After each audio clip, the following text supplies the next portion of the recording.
नमस्कार दोस्तों, मैं हूं डॉक्टर वानी और हम लाते हैं आपके लिए हिंट रेडियो 90.4 पर खूब सारी हेल्थ की बातें। हिंट रेडियो और इंडियन मेडिकल एसोसिएशन द्वारा ये शो लाया जाता है। तो दोस्तों, मैं आपकी जानकारी के लिए बता दूं कि 18 से 24 नवंबर तक world antimicrobial awareness week मनाया जाता है और इस बार का थीम है रिड्यूस रेजिस्टेंस टुगेदर। तो इस बारे में हम जानकारी लेते हैं और हमारे साथ आज हैं डॉक्टर आशुतोष रावत।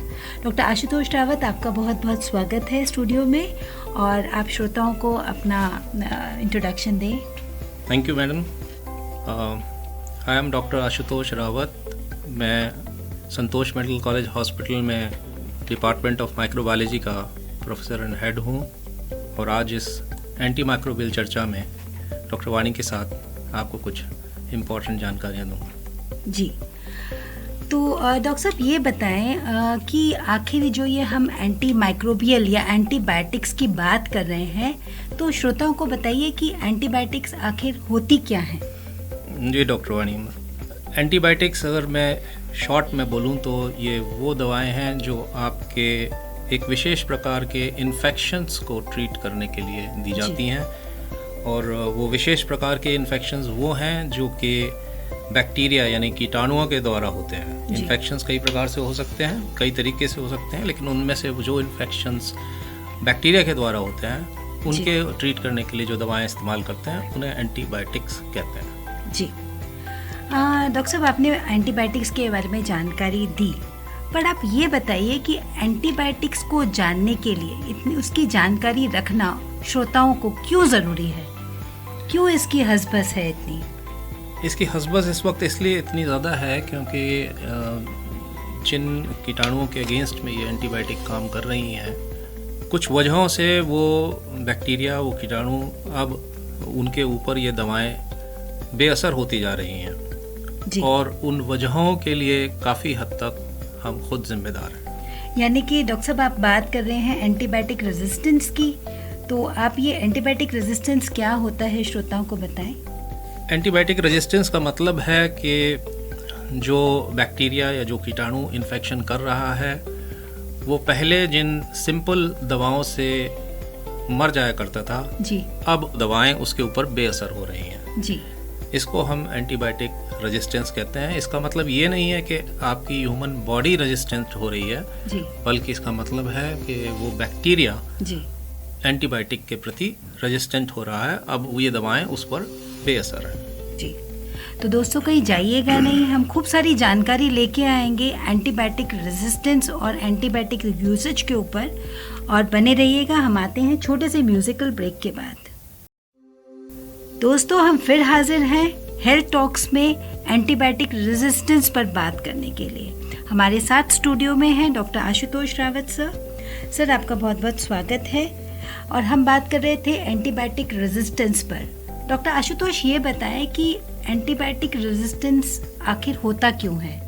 अगर एक शब्द में मैं ये कहूँ कि एंटीबायोटिक रेजिस्टेंस क्यों हो रहा है तो वो एक शब्द है मिस यूज़ ऑफ एंटीबायोटिक्स जी, जिसके अंतर्गत इसका ओवर यूज़, इसका अंडर यूज़ और इसका गलत इस्तेमाल, रॉन्ग यूज़, ये तीनों ही श्रेणियों की जो कारण जो है इसमें समाविष्ट हैं, जिसको कि हम मिस यूज़ ऑफ एंटीबायोटिक्स कहते हैं जी, जिसकी वजह से ये बैक्टीरिया जो है अपनी मसल्स बना लेता है इन एंटीबायोटिक्स के अगेंस्ट और आगे इन्फेक्शंस में ये दवाएं उस पर बेअसर हो जाती हैं। यानी कि आप कह रहे हैं कि हम अगर एंटीबायोटिक्स को कम दिनों के लिए यूज़ करें जो रिकमेंडेशंस हैं, या उसको ज़्यादा दिनों के लिए यूज़ करें, या उस मरीज़ पर यूज़ करें जो अब जिसके लिए ज़रूरी नहीं है, जिसको इसकी कोई ज़रूरत ही नहीं है, तो आई थिंक जनता भी इसके लिए कहीं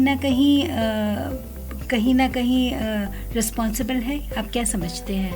पब्लिक को भी इसकी अवेयरनेस होनी चाहिए कि उनको अगर के डॉक्टर ने एंटीबायोटिक्स प्रिस्क्राइब करी हैं तो किस तरह उन्हें लेनी है, कब लेनी है, कब रोकनी है, और ये जानकारी उनके लिए नितांत आवश्यक है। जी जी।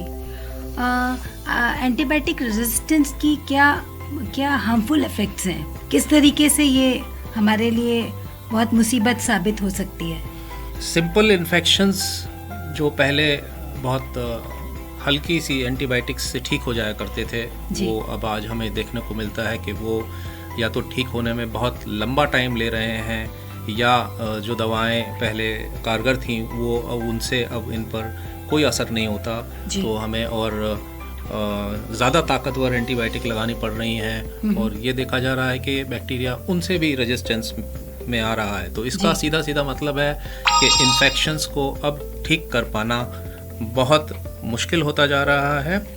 और एक समस्या तो इसमें ये है, इसको और दूसरी भाषा में समझाऊं तो अर्ली 19 में जो है प्री एंटीबायोटिक एरा जिसको बोला जाता था, जब हमारे पास कोई एंटीबायोटिक नहीं थी जी, तब इन्फेक्शंस ह्यूमन डेथ के लिए मेजर कॉज हुआ करते थे जी। और एक आज का वक्त है जब हमारे पास जो एंटीबायोटिक्स हैं वो बेअसर होती जा रही हैं, और नई एंटीबायोटिक का आविष्कार बहुत कम हो रहा है जी। और पाइपलाइन में हमारे पास कोई नई एंटीबायोटिक्स नहीं है, तो इसीलिए हम एक तरीके से वापस उस एरा में लौट रहे हैं जिसे कि हम प्री एंटीबायोटिक एरा कहते थे जी। तो दोस्तों कहीं जाइएगा नहीं, हम आते हैं छोटे से म्यूजिकल ब्रेक के बाद। दोस्तों हम फिर हाजिर हैं खूब सारी जानकारी लेकर एंटीबायोटिक यूसेज और एंटीबायोटिक रेजिस्टेंस पर। हमारे साथ स्टूडियो में हैं डॉक्टर आशुतोष रावत सर, आपने जानकारी दी रेजिस्टेंस की और क्या क्या हार्मफुल इफेक्ट्स हो सकते हैं रेजिस्टेंस के। अब आप ये बताइए कि ये जो एंटीबायोटिक रेजिस्टेंस आपने बताया, यानी कि एंटीबायोटिक काम करना बंद कर रही है, इवन हायर एंटीबायोटिक्स भी, तो क्या ये उसी के लिए हार्मफुल बात है या दिक्कत की बात है जो एंटीबायोटिक ले रहा है, या बाकी के लोगों के लिए भी, जो जनता, जो नॉर्मल पॉपुलेशन है? ये बहुत अच्छा आपने सवाल पूछा डॉक्टर वाणी। एक्चुअली ये रेजिस्टेंस जो है वो बैक्टीरिया के बिहेवियर में परिवर्तन है जी। तो आप आज एंटीबायोटिक ले रहे हैं या नहीं ले रहे हैं, आपको आगे इन्फेक्शन हो सकता है, तब आपको एंटीबायोटिक लेनी पड़ेगी और तब वो आपके लिए बेअसर साबित होगी। तो ऐसा नहीं है कि एंटीबायोटिक रेजिस्टेंस की समस्या से सिर्फ वही फेस करेगा जो आज एंटीबायोटिक ले रहा है। ये तो बैक्टीरिया के नेचर में परिवर्तन है। जब भी इस तरीके का रेजिस्टेंट बैक्टीरिया आपको इन्फेक्ट करेगा, आपके सामने यही समस्या खड़ी होगी कि किस एंटीबायोटिक से इस इन्फेक्शन को ट्रीट करें, क्योंकि ये सभी से लगभग रेजिस्टेंस दिखाता है जी। डॉक्टर साहब, हम लोग ये देख रहे हैं, जैसे अगर अमूमन तौर पे हम बात करें ट्यूबरकुलोसिस की यानी कि टीबी की, तो टीबी में भी काफ़ी सारे ड्रग रेजिस्टेंस जो बैक्टीरिया जो ये टीबी का है ये हो गया है, और काफ़ी दिक्कत की बात हो गई है कि इसके लिए ड्रग्स ही नहीं मिलते कि अब कौन सा ड्रग चलाया जाए। तो आई थिंक ये भी हमारी रिस्पॉन्सिबिलिटी है कि हम रैशनल यूज़ ना करें।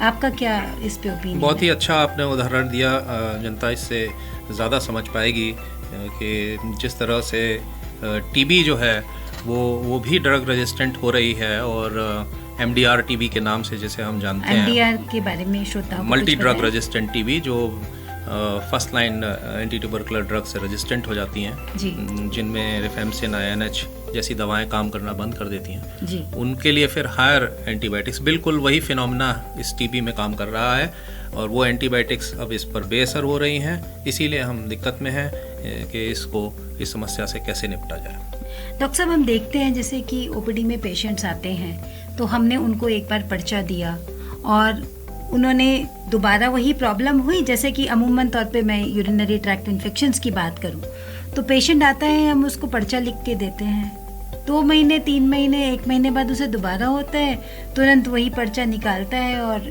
मेडिकल शॉप पे चला जाता है, दोबारा से वो ले आता है। या फिर अगर हम बात करें कि मेरे को कुछ यूरिनरी इन्फेक्शन हुआ तो मेरे घर में किसी और को हुआ तो मैंने वही पर्चा थमा दिया। तो आप इस बात पर श्रोताओं को क्या कहना चाहेंगे, क्योंकि ये बहुत कॉमन प्रॉब्लम है, आपका क्या ओपिनियन है इस पे?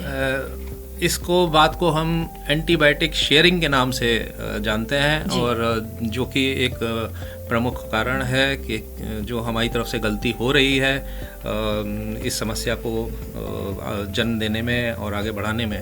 तो ये बिल्कुल भी अनुचित है कि आप जो है अपने प्रीवियस किसी एपिसोड के ये प्रिस्क्राइब्ड एंटीबायोटिक को इस बार भी अगर उसी तरीके की समस्या हुई है तो उसके लिए इस्तेमाल करें। कारण ये है कि पिछली बार आपको जिस बैक्टीरिया से इन्फेक्शन हुआ होगा कोई ज़रूरी नहीं है कि वही उसी बैक्टीरिया से इस बार यूटीआई हो आपको। अगर यूटीआई का एग्जांपल लें तो पिछली बार यूटीआई किसी और बैक्टीरिया से हुआ, उसकी एंटीबायोटिक्स के प्रति सेंसिटिविटी कुछ और थी, और इस बार ज़रूरी नहीं है कि वही बैक्टीरिया आपको यूटीआई करे, वही लक्षण वही होंगे, लेकिन पॉजिटिव बैक्टीरिया वो फर्क है। जो कॉज कर रहा है। तो न केवल आप जो है अपना ही प्रीवियस प्रिस्क्रिप्शन इस्तेमाल कर सकते हैं, बल्कि ऐसे ही लक्षण अगर परिवार में या आपके सोसाइटी में किसी और को हैं तो उसको भी आप ये प्रिस्क्राइब नहीं कर सकते, क्योंकि ये जो है उसका पॉजिटिव बैक्टीरिया भी फर्क हो सकता है।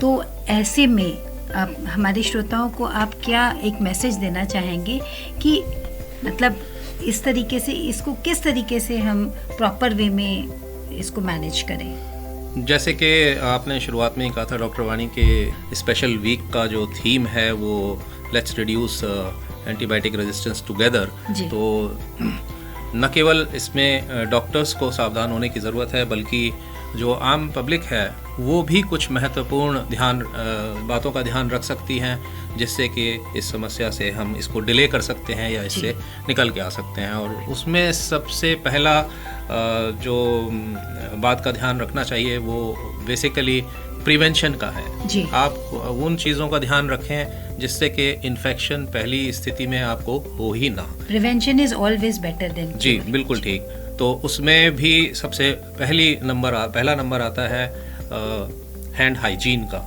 जैसा कि हमने देखा भी था कि कोविड के पैंडेमिक के दौरान सभी लोगों ने बड़ी शिद्दत से जो है हैंड हाइजीन को अपनाया था, और उस दौरान जो है कोविड को छोड़ करके बाकी बीमारियों का स्तर बहुत घट गया था। तो हैंड हाइजीन, हैंड्स को सही तरीके से वॉश करना, जब ज़रूरत है उस पर अमल करना, ये आपको बहुत सारी बीमारियों से बचाता है। इसके अलावा सैनिटेशन हाइजीन का ख्याल रखें, फूड हाइजीन का ख्याल रखें, अपने एनवायरनमेंट के हाइजीन का, साफ़ सफाई का ख्याल रखें। ये चीज़ें ऐसी हैं जो आपको इन्फेक्शन से वैसे ही बचा देंगी। साथ में अपने घर परिवार में जो छोटे बच्चे हैं उनके वैक्सीनेशन को, वैक्सीन से जो बीमारियां, जो इन्फेक्शंस प्रिवेंटेबल हैं, अपने डॉक्टर की सलाह से उनके वैक्सीनेशन स्टेटस को कंप्लीट रखें। इसके बाद अब हम आते हैं कि अगर आपको कोई इन्फेक्शन हो ही जाए तो और आप डॉक्टर को विज़िट करें, और अपने डॉक्टर से ये ज़रूर पूछें कि आपके जो उसने दवाइयाँ दी हैं उसमें से एंटीबायोटिक कौन सी है। उसको अंडरलाइन करे वो डॉक्टर या मार्क करे। तब आपकी ये जिम्मेदारी बनती है कि उस दवा को कम से कम आप पूरे प्रिस्क्रिप्शन के हिसाब से लें, केवल और केवल डॉक्टर के प्रिस्क्रिप्शन पर ही लें। उसको अपना दवा लेना, अमूमन क्या होता है कि आपने दवा लेना शुरू किया और उसके बाद आपको आराम आना शुरू हो गया और आपने बंद कर दी। ये बिल्कुल नहीं करना है। जितनी डोज में, जितने दिन में, जितनी बार और जितने दिन तक वो दवा प्रिस्क्राइब्ड है एंटीबायोटिक, वो आपको पूरी लेनी चाहिए। जी। तो दोस्तों हम आते हैं छोटे से म्यूजिकल ब्रेक के बाद, जाइएगा नहीं। दोस्तों हम फिर हाजिर हैं और हम बात कर रहे हैं आज एंटी माइक्रोबियल रेजिस्टेंस, यानी कि एंटीबायोटिक्स का जो रेजिस्टेंस हो रहा है आजकल, उसके बारे में। और हमारे साथ स्टूडियो में है डॉक्टर आशुतोष रावत सर, आपका फिर से स्वागत है। और हम बात कर रहे थे एंटीबायोटिक रेजिस्टेंस की और प्रिस्क्रिप्शन की, और लोग पूरी तरह से पूरी दवाइयाँ नहीं लेते, थोड़ा सा सिम्टम ठीक हो जाता है तो बंद कर देते हैं, यानी कि अंडर यूसेज हो गया। जैसे आपने बताया कि अंडर यूसेज भी जो है ये सही तरीका नहीं है एंटीबायोटिक यूज़ करने का।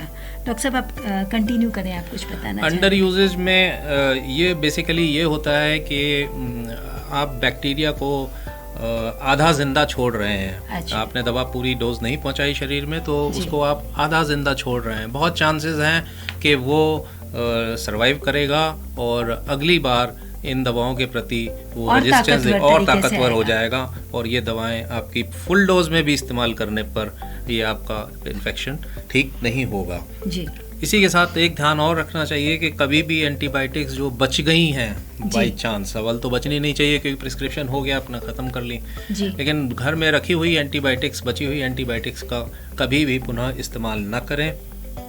और इन एंटीबायोटिक्स को आप ऐसे भी, जब भी आप प्रिस्क्रिप्शन पर इन्हें ख़रीदने जाते हैं जी तो इन एंटीबायोटिक्स के पैकेज के ऊपर एक आपको हमेशा एक रेड लाइन मिलेगी। जी ये रेड लाइन ये इंडिकेट करती है ये वो दवाएं हैं जिनको कि आपको डॉक्टर के प्रिस्क्रिप्शन पर ही लेनी चाहिए। जी कभी भी फार्मासिस्ट के प्रिस्क्रिप्शन पर भी ना लें, जी कभी भी सेल्फ प्रिस्क्राइब ना करें, क्योंकि किस बैक्टीरिया से ये इन्फेक्शन हुआ है, सच बात तो ये है, ये बिना जांच के तो आपके डॉक्टर को भी नहीं पता होता। जी जी लेकिन जांच होने से पहले वही एक सबसे समझदार व्यक्ति है जो आपको ये बता सकता है कि इसमें मोस्ट प्रोबेबल कौन सी एंटीबायोटिक काम करेगी। और एक बार जांच आ जाती है तो अपने डॉक्टर से पुनः कंसल्ट करें, वो उसके अकॉर्डिंग आपकी दवा को बदल भी सकता है। डॉक्टर आशुतोष, आप थोड़ा सा ये जांच के ऊपर रोशनी डालें कि किस तरीके की जांचें अमूमन तौर पर कराई जाती हैं, श्रोताओं को इसके बारे में जानकारी दें। इन्फेक्शन आपके किसी भी शरीर के पार्ट में हो सकता है, जी ब्लड में हो, यूरिन में हो, आपकी बलगम स्पुटम लंग्स में हो, तो उसके अकॉर्डिंग जो भी आप सैंपल देते हैं लेबोरेटरी में उसको कल्चर किया जाता है। उसमें ये देखा जाता है कि ये इसके अंदर कौन सा कीटाणु है जो ये इन्फेक्शन कर रहा है, जी कौन सा स्पीशीज है बैक्टीरिया की, कौन सी बैक्टीरिया है, कौन सी स्पीशीज है जो इस इन्फेक्शन को कर रही है। जी न केवल उसको आइडेंटिफाई करना बल्कि उसके ऊपर फिर दवाओं को, विभिन्न प्रकार की एंटीबायोटिक्स को टेस्ट करके ये देखा जाता है कि कौन सी एंटीबायोटिक से ये बैक्टीरिया मर रहा है। जी माइक्रोबायोलॉजिस्ट में आप का, देखते हाँ जी, हैं। लेबोरेटरी में भी माइक्रोबायोलॉजिस्ट का यही विशेष काम है कि वो ये बताएगा जांच की रिपोर्ट में कि आपको होने वाले इन्फेक्शन का कारण कौन सा बैक्टीरिया है और उस पर कौन सी दवा असर करेगी। और इस रिपोर्ट के आधार पर डॉक्टर प्रिस्क्राइबिंग ट्रीटिंग डॉक्टर आगे अपनी एंटीबायोटिक्स को मॉडिफाई कर सकता है। जी, तो इस बार का थीम बहुत ही सुंदर है, रिड्यूस रेजिस्टेंस टुगेदर, यानी कि टुगेदर यानी कि जो हम मेडिकल पर्सन्स हैं, जो मेडिकोज हैं, जो डॉक्टर्स हैं, पैरामेडिकल पर्सन्स हैं, नर्सेज हैं, स्टाफ हैं, इनका भी उत्तरदायित्व है और जनता का भी है। यानी कि जनता को जो आपने चीज़ें बताई कि इरेशनल यूज़ ना करें एंटीबायोटिक्स का, सेल्फ ट्रीटमेंट ना करें, आपने बहुत सुंदर तरीके से बताया। तो इसमें रोल जनता का भी है, आप ये बताना चाह रहे हैं, राइट? बिल्कुल डॉक्टर वाणी, ये सभी के जिम्मेदारी है और सभी के इसमें सही सहयोग से इससे हम निजात पा सकेंगे। जी, इसीलिए हम ये शो कर रहे हैं कि हमारे श्रोताओं को ये समझ में आए, ये पता चले, ये जानकारी मिले कि इरेशनल, बेकार में एंटीबायोटिक यूज़ करना, सेल्फ प्रिस्क्रिप्शन पे यूज़ करना और कोई बची कुची एंटीबायोटिक पड़ी हो उसमें कोई भी परेशानी हो तो वो लेना, ये सही चीज़ नहीं है और हम भागीदारी हैं एंटीबायोटिक रेजिस्टेंस पैदा करने के लिए अगर हम ऐसा करते हैं। बिल्कुल ठीक कह रहे हैं डॉक्टर वाणी, इसमें कुछ कंडीशंस ऐसी हैं जिसमें एंटीबायोटिक्स लेना बनता ही नहीं है और आम पब्लिक को इस बात की जानकारी ज़रूरी है कि आम सर्दी खांसी में, आम जो सीजनल सर्दी खांसी होती है या गला ख़राब होता है या सर दर्द होता है या छोटे बच्चों में आम जो डायरिया हो जाता है जी, ये बेसिकली वायरल इन्फेक्शंस हैं जिन्हें कि हम जीवाणुओं द्वारा किए गए इन्फेक्शंस हैं जिन पर एंटीबायोटिक का कोई रोल ही नहीं है। लेकिन हम लोग ज़रा सा गला ख़राब हुआ, ज़रा सा जुकाम हुआ, तुरंत हम एजिथ्रोमाइसिन और इस तरह की एंटीबायोटिक्स लेना शुरू कर देते हैं और वो भी सर दर्द हुआ, हल्का सा बुखार लगा, आपने एंटीबायोटिक लेना शुरू कर दिया और आपको पता नहीं है उसको कितनी डोज में लेना है, कब उसको रोकना है, कितने दिन तक चलाना है। तो ये गलतियाँ ना करें, अपने डॉक्टर से सलाह लेने के बाद ही इन दवाओं को आप लेना शुरू करें, क्योंकि वही बेस्ट पर्सन है जो ये डिसाइड कर सकता है कि ये इन्फेक्शन आपका वायरल है या बैक्टीरियल है। जी, तो दोस्तों कहीं जाइएगा नहीं, हम मिलते हैं छोटे से म्यूजिकल ब्रेक के बाद। तो दोस्तों हम फिर हाजिर हैं और हम बात कर रहे हैं एंटीमाइक्रोबियल रेजिस्टेंस पे, यानी कि वो रेजिस्टेंस जो एंटीबायोटिक्स को आजकल हो गया है। और ये विभिन्न बीमारियों में अब एक्ट नहीं कर रही हैं। डॉक्टर साहब, आप क्या श्रोताओं को बताना चाहेंगे कि एंटीबायोटिक्स के साथ वो क्या करें और क्या ना करें? वैसे आपने बहुत सुंदर जानकारी दी है, उसके बाद भी जो इसका थोड़ा सा क्रक्स कर दीजिए। क्या ना करें मैं पहले कुछ मैं ऐड कर दूंगा और फाइनली विल समराइज कि एक्चुअल में करना क्या है आपको। तो क्या ना करने में, आप एंटीबायोटिक्स को इरेशनल बिना प्रिस्क्रिप्शन के इस्तेमाल ना करें, क्योंकि ये आपकी जानकारी में मैं बताना चाहूँगा कि बहुत सी एंटीबायोटिक्स ऐसी होती हैं जो बच्चों को नहीं दी जा सकती, बहुत सी एंटीबायोटिक्स ऐसी होती हैं जो गर्भवती महिलाओं को नहीं दी जा सकती, बहुत सी एंटीबायोटिक्स ऐसी हैं जो लैक्टेटिंग मदर्स को नहीं दी जा सकती, और बहुत सी एंटीबायोटिक्स अगर आपको कोई लिवर से संबंधित कोई बीमारी है तो बहुत सी एंटीबायोटिक्स हम उसमें नहीं दे सकते, वरना वो आपकी बीमारी को और बढ़ा देंगे। और इसी तरह अगर आपको किडनी की बीमारी है तो बहुत सी एंटीबायोटिक्स उसमें भी नहीं प्रिस्क्राइब की जा सकती। तो ये एक ऐसी दवाएं हैं, ऐसी क्लास है दवाओं की जो कि आप बिना डॉक्टर की सलाह के बिल्कुल भी और कभी-कभी बहुत एलर्जिक रिएक्शंस भी कर जाती हैं एंटीबायोटिक्स में। वो तो साइड इफेक्ट्स जैसे हर दवा के साथ जुड़े हुए हैं, उतने साइड इफेक्ट्स की चांसेस तो एंटीबायोटिक्स के साथ भी वैसे ही है। जी।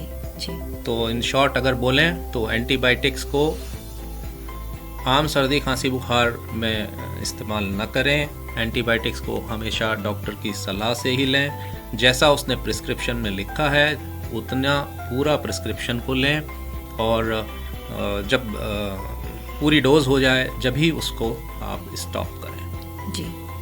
तो डॉक्टर साहब, चलते चलते हम श्रोताओं को एक मैसेज कन्वे करना चाहते हैं एंटीबायोटिक यूसेज पे, तो कृपया करके श्रोताओं को मैसेज अपना प्रोवाइड करें। इस संबंध में मैसेज यही है कि अपने एंटीबायोटिक्स के प्रति थोड़ी जागरूकता अपनी बढ़ाएं आप, और केवल डॉक्टर के प्रिस्क्रिप्शन पर ही इन दवाओं का सही उचित सही समय तक सही डोज में सही मात्रा में इस्तेमाल करें, और उससे भी पहले अपने आप को इन्फेक्शन से बचाने के लिए जो हिदायतें हैं, जो ज़रूरी बातें हैं, उनका विशेष ध्यान रखें। जी, धन्यवाद डॉक्टर आशुतोष रावत सर, आपने इतनी सुंदर जानकारी दी एंटीबायोटिक्स पे और एंटीबायोटिक रेजिस्टेंस पे।